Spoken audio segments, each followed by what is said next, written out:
করেছিলাম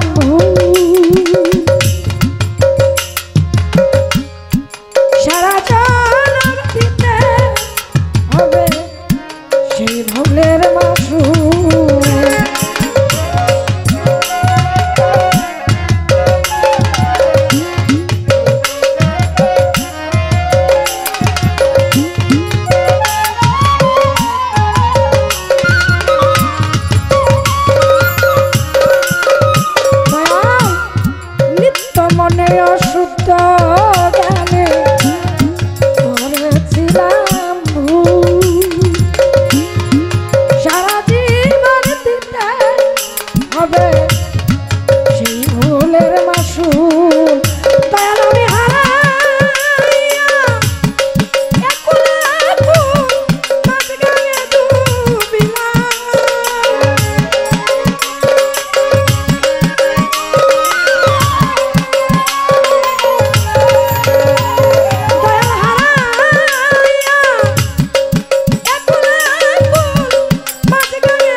ইহ জনম পর জনম, তারপরেও যদি কোনো জনম থেকে থাকে, সব জনমের কান্ডারি হচ্ছেন আপনি আমার। দয়া করে দয়াল একটু বলবেন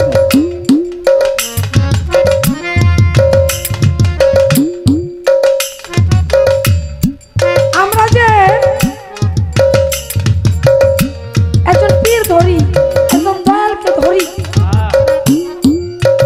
সাধারণ মানুষ যদি আমরা পীর ধরি বা একজন দয়াল ধরি, কোরআনে বলা আছে তোমরা মুসলমান না হইয়া কবরে আসিও। মানুষ তোমরা সবাই, আমারও দুইটা হাত, দুইটা পা, দুইটা চোখ, দুইটা কান, একটা নাক, একটা মাথা, একটা পেট, সব কিছুই আছে, আছে না? আপনার মাঝেও তা আছে। তারপরেও আমাকে কেন আপনার মতো একজন গুণী দয়ালকে ভজন করতে হবে?